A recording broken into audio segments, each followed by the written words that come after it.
नमस्कार। ज्योतिष विमर्श में आपका एक बार फिर से स्वागत है। इस बार दीपावली का पर्व 31 अक्टूबर को होगा या 1 नवंबर को होगा, इस पर काफ़ी मंथन चल रहा है। तो इसमें शास्त्र विधि क्या है, इसके बारे में मैं आपको बताना चाहूँगा। पहले जो पंचांग की स्थिति है उसे आप समझ लें।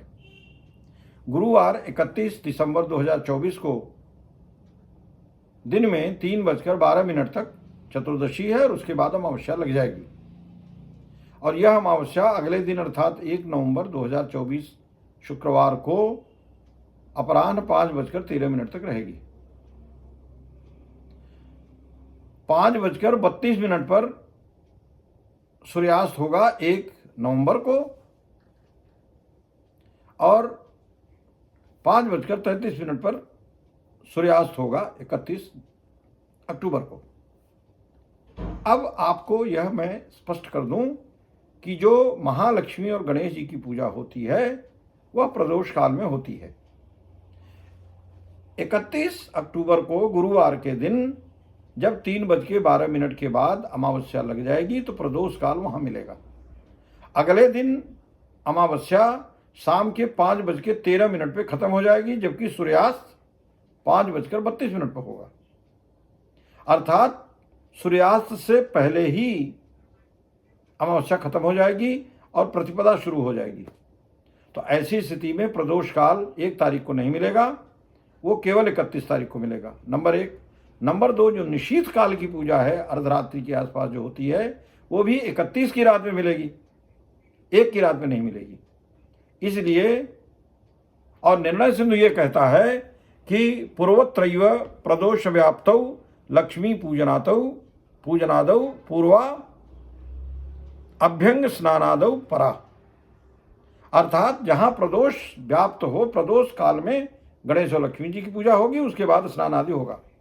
अब इस क्रम से चीजें आपको समझने की आवश्यकता है। यह तय हो गया कि दीपावली 31 अक्टूबर गुरुवार को मनाई जाएगी। शाम को 5:30 बजे के बाद जब सूर्यास्त हो जाएगा, मोटा 5:30 बजे के बाद जब सूर्यास्त हो जाएगा तो 2 घड़ी तक प्रदोष काल रहेगा। 1 घटी जो है वो 24 मिनट की होती है, तो 2 घटी 48 मिनट की होगी। ये प्रदोष काल है। अब प्रदोष काल के समय जो पूजा का हमारा विधान है उसमें यह भी विधान है कि हम स्थिर लग्न में, चूंकि लक्ष्मी जी को स्थिर रूप से उनकी स्थिरता के लिए हम स्थिर लग्न में पूजा करते हैं।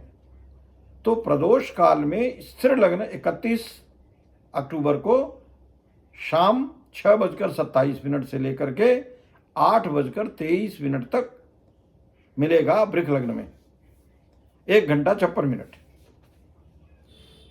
फिर से मैं बता दूं, 6:27 से लेकर के 8:23 तक जो पूजन कार्यक्रम है वह स्थिर लग्न प्राप्त हो रहा है वृष में। और फिर रात में निशा पूजन के समय 12:55 से लेकर के 3:09 तक सिंह लग्न का स्थिर लग्न प्राप्त होगा। तो इन्हीं 2 स्थिर लग्नों में महालक्ष्मी की पूजा, निशीथ काल की पूजा, महाकाली की पूजा जो निशीथ काल में होती है वो होगी। एक चीज तो यह है कि 31 अक्टूबर को सायं 6:27 से 8:23 के बीच में आपको दीपदान और महालक्ष्मी और गणेश जी की पूजा करनी है। स्थिर लग्न में पूजन तथा रात्रि के अंतिम प्रहर में दरिद्रता का दरिद्रा निस्तारण भी होता है। और इस पूजन में आप पंचोपचार विधि से या षोडशोपचार विधि से पूजन करें और पूजन करके उसमें श्री सूक्त, करंगधारा स्तोत्र, श्री ललिता सहस्रनाम स्तोत्र या लक्ष्मी चालीसा या लक्ष्मी के मंत्रों का जप करें। षोडशोपचार या पंचोपचार विधि जो भी आप जिस तरह से कर रहे हैं, जिस तरह से आप करते हैं। ये तो हो गई दीपावली की पूजा। और इसमें निर्णय सिंधु का जो निर्णय है वो मैंने आपको बता दिया। अब आइए, उसके 1 दिन पहले नरक चतुर्दशी होती है और उसी दिन हनुमान जी का जन्म है। आश्विन कृष्ण पक्ष चतुर्दशी को स्वाति नक्षत्र के मेष लग्न में भगवान हनुमान जी का जन्म भी होता है। अर्थात आश्विन कृष्ण पक्ष चतुर्दशी को ही स्वाति नक्षत्र में मेष लग्न में हनुमान जी का जन्म भी होगा और अगले दिन फिर उनकी पूजा आदि का जो कार्यक्रम है वो कृष्ण पक्ष चतुर्दशी की सायंकाल मेष लग्न में जन्मोत्सव का कार्यक्रम सायं 4:50 से 6:27 तक मनाया जाएगा। उसी के बाद ये दीपावली का कार्यक्रम भी संपन्न होगा। एक दिन पहले धनतेरस का जो कार्यक्रम है वो इस बार 29 तारीख को होगा, क्योंकि 29 तारीख को मंगलवार के दिन जो धनतेरस का उत्सव है, धनतेरस का जो व्रत है, धनतेरस की जो पूजा है वो 29 तारीख को होगी। उसमें ये विधान है कि कार्तिकस्यासिते पक्षे त्रयोदश्याम निशा मुखे यमदीपम बहिर्दद्यात् अपमृत्यु विनश्यति, कि उसी दिन यमराज से किसी की अकाल मृत्यु न हो इसकी बचत के लिए 4 दीपों वाला दीपक यमराज के लिए जलाया जाता है। 29 तारीख को धनतेरस होगी।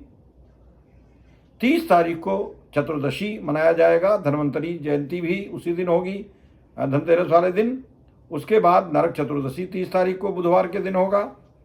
31 तारीख को दीपावली का पर्व होगा। 1 तारीख को दीपावली के पर्व के स्नान दान का दिन है, क्योंकि पूरे दिन अमावस्या रहेगी तो स्नान और दान आदि के लिए 1 तारीख निश्चित की गई है। 2 तारीख को गोवर्धन पूजा होगी और 3 तारीख को रविवार के दिन भैया दूज का यम द्वितीया जिसको कहते हैं, कि उस दिन रवि तनया में अर्थात जमुना जी में स्नान करके भगिनी गृहे भोजनम, बहन के घर में जाकर के, अपनी बहन के घर में जाकर के भोजन और दान दक्षिणा करने का विधान है, जिससे लोग कहते हैं कि यमराज से मुक्ति मिलती है। तो यहाँ एक तरफ यमराज से जो अपमृत्यु है, अकाल मृत्यु है, उससे बचने के लिए एक पूजा का विधान है धनतेरस के दिन, और इसके अलावा धनतेरस के दिन हम कोई चीज़ जो खरीदते हैं, कुछ न कुछ सामान खरीदने का एक विधान है कि घर में धन धान्य की अभिवृद्धि के लिए, स्थिर लक्ष्मी प्राप्त हेतवे हम उस दिन कुछ न कुछ खरीदते हैं। तो वो 29 तारीख को और 31 को दीपावली, 1 को दीपावली के दान स्नान आदि का पुण्य है, फल है। 2 तारीख को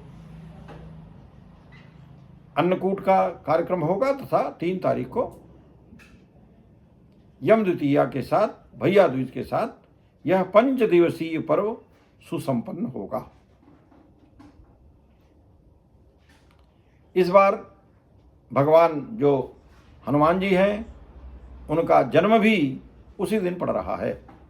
वायु पुराण के अनुसार अंजनी के गर्भ से हनुमान जी का जो जन्म हुआ था वो मेष लग्न में हुआ था, स्वाति नक्षत्र में मेष लग्न में हुआ था। तो तदनुसार 31 तारीख को सायं 4:50 से 6:27 के मध्य मेष लग्न में हनुमत जन्मोत्सव का कार्यक्रम, और उसके ठीक पश्चात स्थिर लग्न में 6:27 से लेकर के 8:23 तक लक्ष्मी गणेश जी का पूजन तथा रात में 12:55 से 3:09 तक निशा पूजा का कार्यक्रम संपन्न होगा सिंह लग्न में।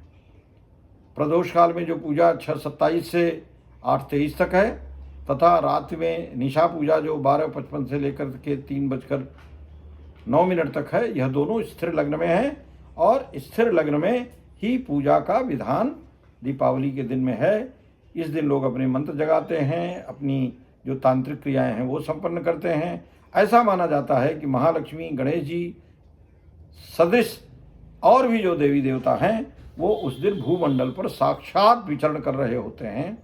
ऐसी स्थिति में जो मंत्र तंत्र जगाने का कार्यक्रम है वो होता है। हमारे जो व्यापारी हैं वो स्थिर लक्ष्मी प्राप्ति के लिए इसी स्थिर लग्न में पूजा संपन्न करेंगे। सारे गृहस्थ जो लक्ष्मी हैं, जो अप्राप्त लक्ष्मी है, उसको प्राप्त करने के लिए तथा प्राप्त लक्ष्मी की स्थिरता के लिए इस काल में पूजन करके और आशीर्वाद प्राप्त करेंगे।